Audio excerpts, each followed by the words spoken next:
መንፈሳዊ ዜማዎች ቅኔዎች የሚያገለግል የነበረ የህንጻ አካል ነው።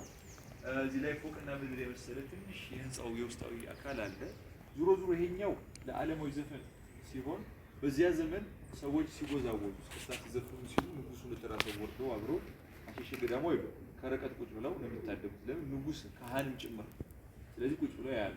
ነገር ግን በዚህ ጊዜ ንግስታት በጣም ብልህ የሚያደርጋቸው ይሄ ሆድ ያባውን ብቅል ያወጣዋል ይላሉ።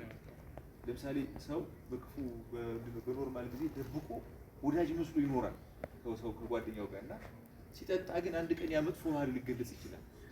ስለዚህ የጠጣ የተዝናና ሰው በዘፈንም በግጥምም በምንም የዛ ጊዜ ደግሞ የተረትና ምሳሌ ነገር እንደዚህ ቋንቋ ተጠቅሞ መግለጽ በጣም የተለመደ ነው እና ለምሳሌ በንጉሱ ዘንድ በንጉሱ ቅርብ ርቀት አስመስሎ የሚኖር ውሸታም ሰው ሊኖር ይችላል።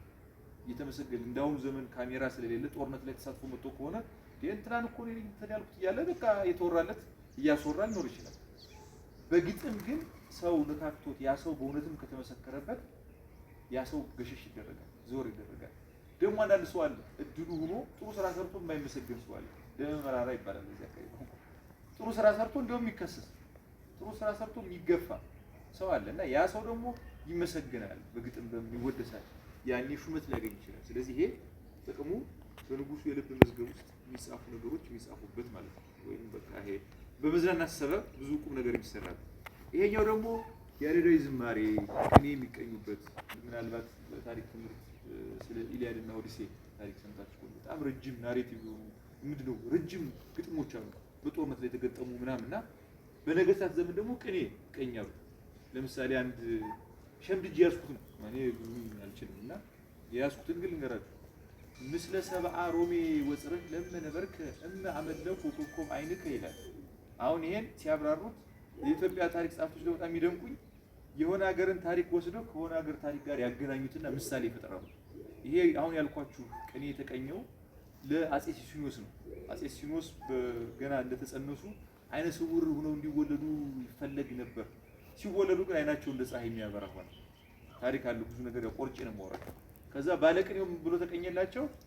በሮማ ሀገር ነው በዚህ አካባቢ እንደዚህ ፀሐይን የሚያመልኩ ሰዎች አሉ። ንጉሱ አጼ ሲሲኒዮስ ተወልዶ እዛ ቢኖር ኑሮ አይኑን እንደ ፀሐይ ያመልኩት ነበር ማለት የሆነ አያይዘው ታሪኩን ግጥም አይመታም፣ ግን አያይዘው ታሪካዊ ነገሮች ይናገራሉና ይሄ ጥቅሙ ለዚህ አይነት የቅኔ ቅኝት የተለያዩ ነገሮች ጥቅም ላይ ይውላል። መንፈሳዊ ስራ ነው የሚሰራው። ተውኔት ሳይቀር እዛ ጋር ይቀርብበት ነው። እዛ ክፍት ቦታ ላይ አያልነህ ሙላቱ ታውቋቸው እኮ ታዋቂ ተውኔት ባለሙያ ናቸው። እሳቸውን ኩታር ጓንዴ ጻፈ ሳያዝ የሚባል ጋዜጠኛ የጻፈው የታሪክ ጽሑፍ ላይ መድረክ ሰርተው እዛ ጋር ተውኔት ሁሉ ይቀርብ እንደነበር ያብራራል። ሌላው እስኪ ባክስቴጁ ላሳያችሁ። በዚህ በኩል እንቀሳቀስና ግልጽ ነው የማወራው ነገር ምናልባት እስኪ ትገናላችሁ።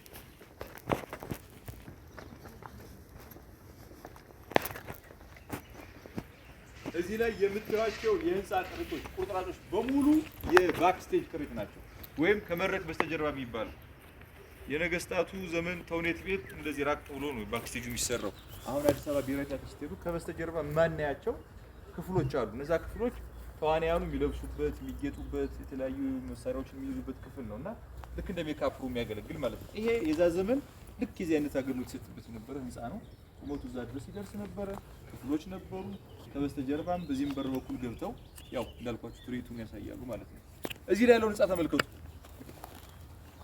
አስደናቂው አንዱ እዚህ ግቢ ውስጥ ይሄ ነገር ወሸባ ግንብ ይባላል። ያለ ወሺባ ነው አንዱ ቦታ ቻይኛ ስም ስለሆነ ይሄ ወሸባ ግንብ የሚባለው ህንፃ ሳቡና ባዝ የምንለው ቤተ ብለኔ ወይም ቤተ ውበትን ተብሎ ይጠራል። በሌላኛው አጠራር በግንብም እንደዚህ ተደርጎ ይጠራል። እዛ ጀምሮ እስከ መጨረሻው ድረስ ይሄ የምታዩት የህንፃ ክፍል በነገስታቱ ዘመን ልክ አሁን ኳራንታይን ይሄ ኮሮና የተባለው በሽታ የመጣ ጊዜ ሰው ከሰው ርቆ ሲታመም ደግሞ ተገሎ እንዲቆይ ይደረግ ነበር እስኪድን ድረስ። ልክ እንደዛ ማግለያ ብሉት ሰዎች ሲታመሙ እዚህ ቦታ መጥተው ሕክምና አግኝተው ፈውስ አግኝተው ይወጣሉ። ይሄ ኢያሱ ያሰራው ሶስተኛው ንጉስ ፋሲል የራሱ የሰራው አለ እና ይሄ ወሸባ ግን እንዴት እንደሚሰራ ግን እዚህ ጋር ባጭሩ ላብራራላችሁ። ይሄን ሁሉ ሰው ውስጥ ማስገባት ስለማልችል ማለት ነው። እዚህ ላይ የምትዋት ክፍል እሳት ማንደጃ ክፍል ነው። እዚህ ላይ ያለችው በሯ። ቀጥሎ ያለው ክፍል የሆነ ጉድጓድ ነገር አለው። ከውስጥ ድንጋይ ይቀመጥበታል ልክ እንደ ሙጎጎ ማለት ነው። ከስሩ ከዚህ ከእሳት ማንደጃው እሳት እየላኩ በመስኮት መሰል ነገር ወደ ቀጣዩ ክፍል ይልካሉ። ከዛ ድንጋዩ ያለ ቅጥ ይሞቃል። ከዛ ውሃ ይረጩታል። ውሃ ሲረጩት ግን ባዶ ውሃ ሳይሆን ከእጽዋት ጋር ተቀምሞ የተቀላቀለ ውሃ ነው የሚረጨው። ሽታ አለው፣ ትነት ይፈጠራል። ከቀጣዩ ክፍል ቁጭ ብለው ትነቱን ይጠቀማሉ ማለት ነው። ስለዚህ እንዳትረሱ አንድ የእንፋሎት መታጠቢያ ወይም ሳቡና ባዝ በመሰረታዊነት 4 ክፍሎች ያስፈልጉታል። የእሳት ማንደጃ፣ የድንጋይ ማስቀመጫ፣ የመጠቀሚያ፣ የልብስ ማውለቂያ። ከዛ ሲጀምሩ ልብስ አውልቃችሁ ነው የምትገቡት። ምንም ልብስ ሰው አይገባም። ልብስ ያወልቃል፣ ወደ መጠቀሚያ ክፍል ይገባል። ሙቀቱ ከቀጣዩ ክፍል ወደዛኛው ክፍል ይገባለታል። ይሄኛው እሳት ማንደጃ በመሆን ያገለግላልና ባጭሩ ይሄ የእንፋሎት መታጠቢያ ነው። ወደ መጨረሻው ህንጻ እንዴት ወደ ቀጣዩ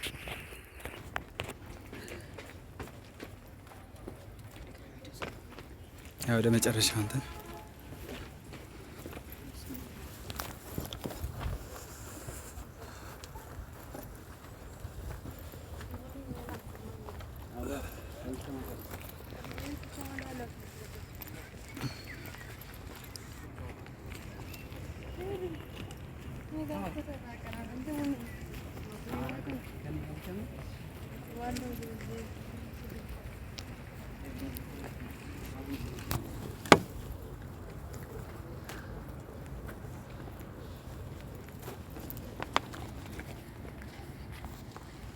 አሁን ያለንበት ህንጻ 5ኛው ህንጻ ነው።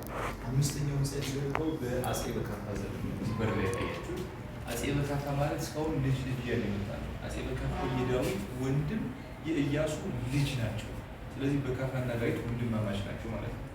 ዳዊት 5 ዓመት ገዛ የኖረው አባት አያቱ ቤተ መንግስቱ ስለነበረ ከዛ እሱ ከዚህ ያለ በሞ ሲለይ ወንድሙ ነገሰ። በቀደሙ ህንጻዎች እየኖረ ይሄን የምትመለከቱት የግብር አዳራሽ ይሰራል። አሁን በዚህ በኩል የምትገቡ ያልኳችሁ ይህን ዘመናዊ የህንጻ ጥረት ልትፈልጌ ነው። ይሄ ቴራዞ መከለያ ያለው ሲሜንት ያደረጉት ጣሊያኖች ናቸው። በወረራ ጊዜ ጎንደርን ለ5 ዓመት የተቆጣጠሩ ጊዜ የቀያየሩት ነገር ነው። ይሄ የውስጡን ግንብ ክፍል ሳይቀር በሲሚንቶ ለስነቱ ነበር። ያ ላይ ያለውን ነገር አንስተው በኖራ እንዲገሰት ተደረገ ማለት ነው። ያው እዚህ ጋር ምትሉት ኦሪጂናሉ ሳይሆን እድሳት ተደረገለት። ይህ ህንጻ የነበረው እንዳትረሱ የግብር አዳራሽ ነው። ያኛው ዙፋን ቤት ብዬ ለተሰራ የሚያገለግል አዳራሽ ነው አልኳችሁ። ይሄኛው ደግሞ የግብር አዳራሽ ልክ እንደ መመገቢያ አዳራሽ ነበረ የህንጻ አካል ሲሆን አሁን ማሳያችሁ ዋናው አዳራሽ ይሄ ነው።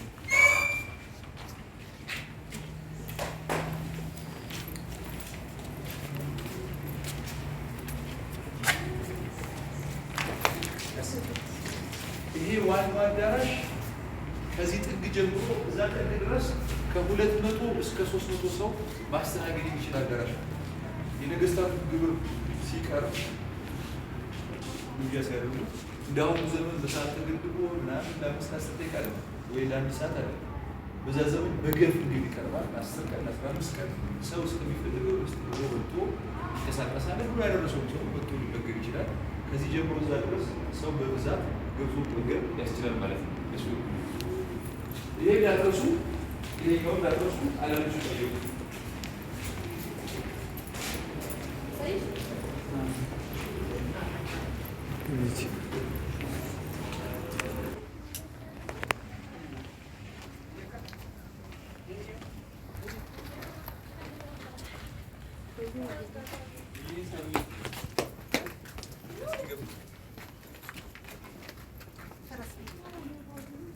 አንዱ ሰው በጣም አስገረመኝ። ትልቅ ሰው ነውና ስለ ግብር አዳራሹ ስናወራ ቆየን እና በቃ ጠጁ ጠላው ቁርጡ ምናምን ስንቆይ ከዛ ይሄ ህንጻ ምን ይመስላል ስለው አባቴ አለኝ ተበላ ተጠጣ ምን ትጠብቃለህ ማልቤር ሆኗል። በጣም ያሳቀኝ ይሄ ነገር የነበረው ላይ ጣራ ነበረው። ውስጥ ላይ ያንዳንዱ ክፍል መለያ የሚያገለግሉ ፓርቲሽኖች ነበሩ በሰው መከፍ የሆኑ ሰዎች እዛ ሊመገቡ የመጡ ሹማምንቶች እዚህ ቦታ ላይ ልክ እንደ ቫሌ ፓርኪንግ ማለት ነው። እነሱም መጥተው ፈረስ ያቆሙ የሚያቆምላቸው መጥቶ እዚህ ጋር የሚረዳቸውና ፈረሱን እዚህ ጋር ፓርክ የሚያደርገው ሰው ሌላ ሰው ሹሙ በፈረስ መጣ፣ በር ላይ ተቀበለው አምጥቶ እዚህ ጋር ፓርክ ያደርጋል።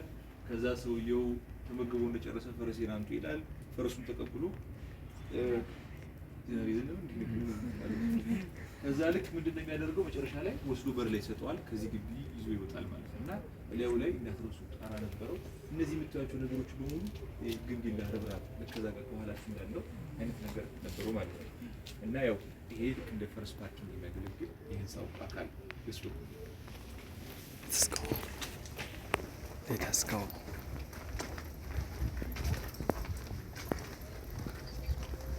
እነዚህ የምታዩቸው ቀለላ መሰል ነገሮች የቀንድ መስቀያዎች ደግሞ የኮረቻው ምናምን የሚሰቀለው እዚህ ላይ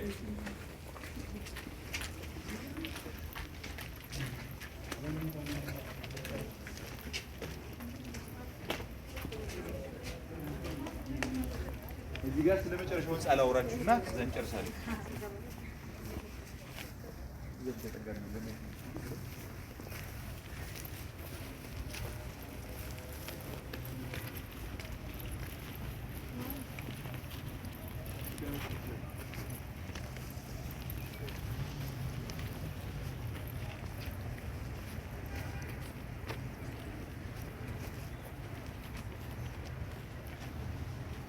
እሺ እዚህ ፊት ለፊት የምትመለከቱት ህንፃ የመጨረሻው ህንፃ ነው። ስድስተኛው ህንፃ ነው። ለመጨረሻ ጊዜ ስሞችን የሚያስታውሰው ሰው ካለ ደስ ይለኛል። ስሞችን የነገስታት ህንፃ፣ ስድስት ነገስታት ህንፃዎችን አይተናል። ደጋግሜ ነግሬያቸዋለሁ። እስኪ ያስታውሱ አንድ ሰው በመልካም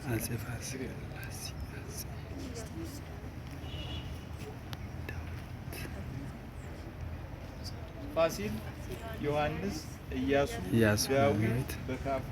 አሁን የመጨረሻው እቴጌ ምንትዋብ የሰራችው ህንፃ ነው። እቴጌ ምንትዋብ ማለት የአጼ በካፋ ሚስት ነች። አጼ በካፋ ባሏ ከሞተ በኋላ ስልጣን ላይ እንደወጣች የሰራችው ቤተ መንግስት ነው። በእርግጥ ያው በእቴጌነት ማዕረግ መኖር ራሱ ንግስትነት ነው፣ ስልጣን ነው፣ ትልቅ ስልጣን ነው። ግን ሴትን በእኛ ሀገር ማበረታታት ስላልተለመደ ገና ወደ ስልጣን ጠጋ እንዳለች ወይም ደግሞ እንዳለች ጀምሮ ትንሽ ችግሮች ነበሩ። ግን በጣም ማደንቃ ሴት ነበረች። ኢትዮጵያን ሴቶች ምናልባት ወደፊት ያው በታሪክም ከአምስቱ ተጽዕኖ ፈጣሪ ሴቶች መሀል አንዷ ነች። ስለ እሷ ታሪክ በደንብ ያውቁ ብዛት ውስጥ እንደሆነ ለዝናው ሙዚቃ ዝናው ከማስመጣት ያው እንዳልኳችሁ ለ40 ዓመት አካባቢ በኢትዮጵያ ፖለቲካ ላይ በዚህ በአፍሪካ ቀንድ ላይ በጣም ተጽዕኖ ፈጣሪ ከነበሩ ብርቱ ሴቶች መካከል የምትዋብ በጣም ትደነቅ ሴት ነበረች። ከአፄ በካፋ ጋር በተጋቡበት እንትን ማለት ልክ ነገስታት ትዳር ሲመሰርቱ ወይም እቴጌዋ ስትመረጥ ብዙ ብሎ ራንደምሊ አይደለም የሚመረጠው። ራሱ የቻለ ክራይቴሪያ አለ፣ ብዙ እንቅስቃሴ አለ፣ መስፈርት አለ፣ ብዙ ነገር አለ። እቴጌ ምንትዋብና አፄ በካፋ ሲጋቡ ግን በአጋጣሚ የተገናኙት። ንጉሱ አፄ በካፋ መጀመሪያ አረቀት የምትባል ሴት አገቡ። ሰርግ ከመፈጸማቸው ቤተክርስቲያን ውስጥ ቁርባን ነገር አለቀ። ጾም ተጾሞ ቁርባን ወሰደው ወደዚህ ቦታ መጣች። ድግስ ተደረገ።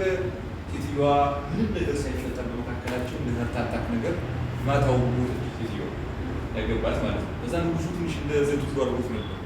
ሚስቴን የገደሏት አሴሮ በሴራ ኑሮ ክፉ ነገሮችን ኖርጓል ንጉሱና መጨረሻ ላይ ወደ ቋራ ወደ ተባለ ቦታ ጎሽ ለማደን ሄደ። ብቻውን ራሱን ለመዝናናት ጥቂት ተከታይ ይዞ ሄደ። ተራ ልብስ ሰው በለበሰ ሰው ማንም ሰው አሁን ያለው ጠቅላይ ሚኒስትር በፎቶም በምኑ ስላየ ነው በአደባባይ የምናየው ሰው ይጮሃል። ሆነ አርቲስቶችን በሚያሳልፍ ሆነ ያገር መሪና ይሄ ንጉስ በዘመኑ አይታወቅም። ተራ ልብስ ለብሶ ወጥቶ ሲሄድ ማንም ሰው እና ወጥቶ ጣና አካባቢ ሲዝናና ጎሽ ሲያድን ሲል በአጋጣሚ ቢጮህ አይታወቅም። ታሞ መሬት ላይ ወድቃል። ከዛ የእቴጌ ምንትዋብ አባት መምህር የተባለ ሰው ደግፎ ወደ ቤት ወሰደው፣ ሕክምና ሰጠው፣ ተሻለው። ከዛ የ20 ዓመት ወጣት ነበረች እቴጌ ምንትዋብ ያለ እና በውበቷ ተማረከ ይላል። ይሄ አይነት ፍቅር ከወደዳት ይላል። ከዛ ላይ ወደ ጎንደር ከመጣ በኋላ ሳይነገር ቤተሰቡ እንዳለ አምጥቶ እሷ ጋር ትዳር መሰረት ይላል። ሂሳብ ተንኮል አልነበረም። ግን ዝም ብሎ በአጋጣሚ የተፈጠረ ግንኙነት ነው ማለት ነው። ከዛ በኋላ የሆነ ነገር ምንድነው ህይወት መሰረቱ። ግን እሷ የዋዛ ሴት አልነበረች። እጅግ የማደንቃት ከወንድ ኳሊቲ የሌለ ነገር በእሷ ውስጥ ብዙ ያለ ነገር ይንገራቸው። ለምሳሌ የምታደርጋለች ወንዶቹ ጠላት ሲነሳባቸው ከላይ የተነሳ ከተባለ ዘራፍ በቃ ተነሱ ልጠሙ። እሷ ግን ድርድር፣ ውይይት ለእሷ መፍትሄ ነው። ጦርነት መጨረሻ ላይ ያስቀመጠችው አማራጭ መጨረሻ ላይ እና ምንድምታደርገው ነገር ዘራፍ ብሎ ተነሳ ሰው በዛ በቃ መጀመሪያ ሰው ሽማግሌ ይላካል፣ ቀጥሎ ካህን ይላካል። ክርስቲያን ከሆነ ይቀጥላል እንደዛ እያለ ከዛ በኋላ መጨረሻ